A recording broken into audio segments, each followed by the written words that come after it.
Assalamualaikum warahmatullahi wabarakatuh. Yang kami hormati Ibu Zayyidatul Habibah ME selaku dosen pengampu dari mata kuliah Analisis Laporan Keuangan serta teman-temanku yang saya banggakan. Kami di sini dari kelompok 3 akan mempresentasikan makalah kami tentang konsep dasar akuntansi menurut AAOIV dan pemikiran Islam.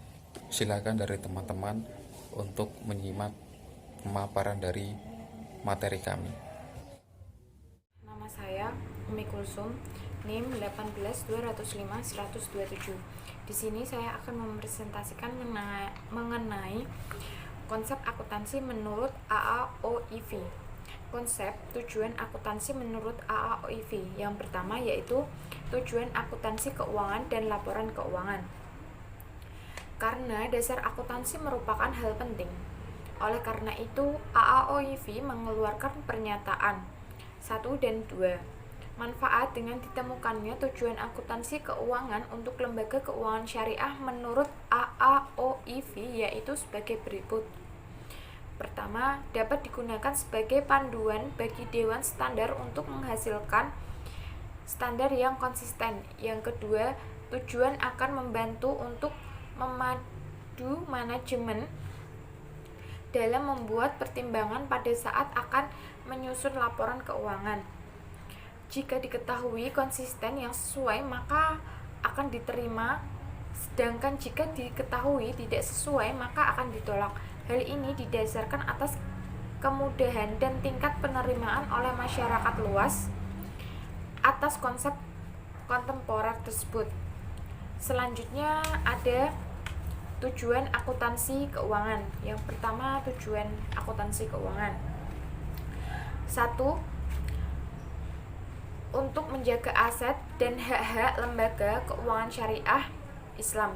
Yang kedua, untuk meningkatkan kemampuan manajerial dan produk-produk virtual dari lembaga keuangan syariah. Yang kedua, tujuan laporan keuangan kepada pengguna informasi luas. AAOIV menjelaskan bahwa laporan-laporan keuangan ditunjukkan bagi pengguna-pengguna eksternal. Seharusnya menyediakan beberapa jenis informasi antara lain sebagai berikut. Yang pertama, memberikan informasi tentang sumber daya ekonomi dan kewajiban lembaga keuangan syariah. Yang kedua, memberikan informasi kepada pihak yang terkait dengan penerimaan dan penyaluran zakat pada lembaga keuangan syariah. Yang ketiga, pemakaian dan kebutuhan informasi.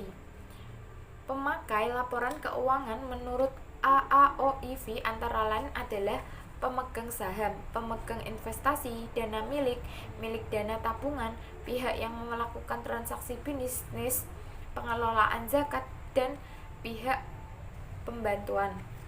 Yang terakhir yaitu paradigma, asas, dan karakteristik transaksi syariah. Transaksi syariah berlandaskan pada paradigma dasar bahwa alam semesta diciptakan Tuhan sebagai amanah dan sarana kebahagiaan hidup bagi seluruh umat manusia untuk menciptakan kesejahteraan hakikat secara material dan spiritual. Asas transaksi persaudaraan, keadilan, keseimbangan, dan universal. Implementasi transaksi yang sesuai dengan paradigma dan asas adalah 1. Transaksi hanya dilakukan berdasarkan prinsip saling paham dan saling ridho. Yang kedua, prinsip kebebasan bertransaksi asas aset sepanjang objek halal dan baik. Perkenalkan, nama saya Eviana Nuraida, NIM 07. Di sini saya akan melanjutkan menjelaskan materi yang kedua, yaitu konsep dasar akuntansi dalam perspektif Islam. Bagi institusi-institusi keuangan syariah, adanya konsep-konsep dasar akuntansi merupakan hal yang sangat krusial. Hal ini membuatnya penting untuk meneliti kesesuaian konsep-konsep tersebut dengan hukum Islam. Menurut L. Tegani Abdul Ghadir Ahmad, konsep-konsep kontemporer dari akuntansi dibangun mengikuti pertumbuhan teori akuntansi di dunia barat dalam hal pembangunan kehidupan ekonomi dan perubahan kebutuhan dari kelompok-kelompok yang berbeda terhadap informasi akuntansi. Nah, karena itu akuntansi terus berkembang untuk menghasilkan produk akhir. Yang pertama yaitu konsep ekonomi entity. Menurut AAOIFI, konsep ini bisa diterima karena dalam fikih Islam mengakui bahwa organisasi adalah unit pertanggungjawaban yang terpisah dari entitas lain. Contohnya adalah lembaga-lembaga wakaf, masjid, darul mal, dan juga lembaga-lembaga pemerintahan lainnya. Yang kedua yaitu konsep going concern. Konsep ini mengasumsikan bahwa suatu benda atau akan terus berlanjut sampai adanya bukti yang memperlihatkan kebalikannya. Yang ketiga yaitu penggunaan unit moneter. Konsep ini mengasumsikan bahwa tingkat daya beli dengan menggunakan unit moneter dianggap stabil. Yang ketiga yaitu periode waktu. Konsep periodisasi sudah dikenal dalam Islam sebelum ia dikenal salah satu konsep dalam ilmu akuntansi. Yang kelima yaitu konsep konservatisme. Konsep ini menuai banyak kritikan dari para pakar akuntansi Islam. Yang selanjutnya yaitu konsep pengakuan. Dalam konsep ini, pendapatan diakui pada saat terjadinya penjualan atau transaksi di mana adanya didapat kepastian mengenai besarnya pendapatan. Yang terakhir atau yang ketujuh yaitu konsep konsistensi. Pada Bank Islam, konsep atau prinsip konsistensi sangat diperlukan untuk menjamin kepercayaan nasabah sebagai sahibul mal atau pemilik dana sehingga tidak adanya keraguan dalam berinvestasi. Selanjutnya saya akan menjelaskan tentang peran AAOIV dalam memenuhi kebutuhan standar akuntansi. Pada skala internasional, kebutuhan akan standar akuntansi berbaris syariah telah dirumuskan oleh organisasi yang bernama AAOIV atau Accounting and Auditing Organization for Islamic Financial Institution, yang merupakan organisasi internasional Islam yang menyusun standar dan isu-isu terkait akuntansi, audit, pemerintahan, etika, dan standar syariah Islam untuk lembaga keuangan Islam.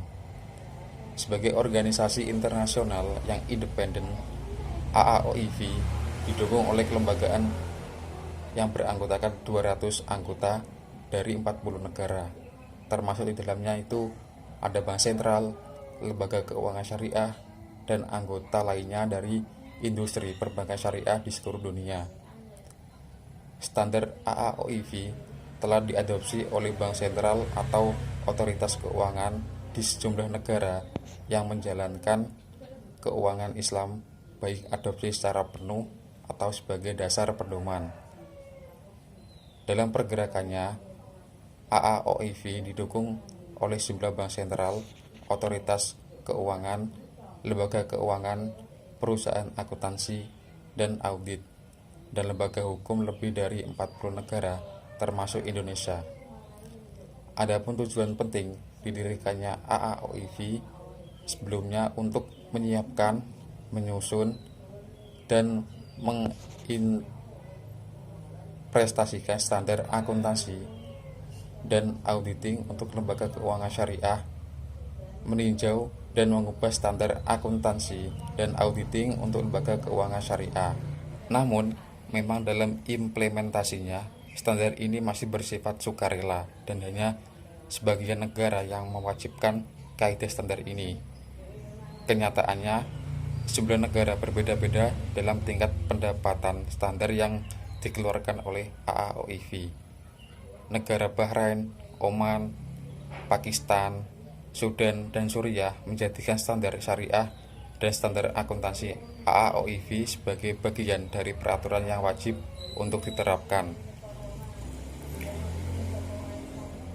Islamic Development Bank atau IDB juga mengadopsi secara penuh, sedangkan Brunei, Dubai International Financial Center, Mesir, kemudian Perancis, Kuwait, Lebanon, Malaysia, Arab Saudi, Afrika Selatan, Uni Emirat Arab, dan Inggris, serta Afrika dan Asia Tenggara hanya merupakan standar AAOIV secara sukarela. Bagi lembaga keuangan syariah di Indonesia sendiri, standar syariah dan standar akuntansi AAOIV dijadikan sebagai dasar pedoman dalam penyusunan standar syariah dan standar akuntansi syariah. Perkenalkan, nama saya Thoyibah Tunisa, NIM 31. Nah, saya akan melanjutkan materi yang selanjutnya, yaitu kendala penerapan AAOIFI. Dan saat ini lembaga keuangan Islam tidak hanya berkompetisi dengan bank konvensional saja, tetapi industrinya itu sangat berkembang pesat di negara-negara barat seperti Amerika Serikat, Australia, dan United Kingdom. Tetapi masih juga terdapat kendala pada penerapan standar untuk IFIS karena lembaga keuangan tersebut masih didominasi oleh lembaga konvensional, sehingga dalam penyajian laporan keuangannya masih mengikuti sistem konvensional. Lalu setidaknya ada dua hal yang dibutuhkan lembaga keuangan Islam dalam sistem pelaporannya. Yang pertama yaitu persyaratan atau aturan berbasis syariah. Yang kedua, aturan yang dapat relevan untuk dipraktekkan. Jika dilihat dari pengaplikasiannya itu, standar kendala terbesar saat ini yaitu adanya kesulitan dalam tingkat pemahaman para akuntan dan tingkat kepatuhan dari Bank Islam. Sedangkan secara global dikarenakan adanya implementasi standar yang diterapkan oleh IFRS atau standar akuntansi lokal pada pelaporan keuangan di Bank Islam seluruh dunia. Yang ke-E itu peluang dan tantangan AAOIFI. Peluang AAOIFI telah menetapkan tujuan dan konsep akuntansi keuangan Bank Islam dan lembaga keuangan serta kebijakan akuntansi yang berbeda-beda sehingga dapat diselaraskan. Terus ada tantangannya juga, yaitu yang pertama, lembaga masih memerlukan aturan yang eksplisit bagi bank untuk bertindak jelas untuk kepentingan investasi pemegang rekening dan menunjukkan bagaimana tanggung jawab bank untuk stakeholder dengan cara mengembangkan penerapan standar tata besar serta lebih efektif. Yang kedua yaitu banyaknya standar nasional serta orang-orang dari AAOIFI erat selaras dengan IFRS. Meskipun dari perspektif yang kompetitif dan berperingkat, IFI mungkin ingin melaporkan berdasarkan IFRS. Dan mereka kadang-kadang masih membatasi karena persyaratan peraturan lokal atau kekhawatiran dari pengguna laporan keuangan kan refleksi yang adil dari kegiatan keuangan Islam mereka atau tidak. Begitu. Terima kasih.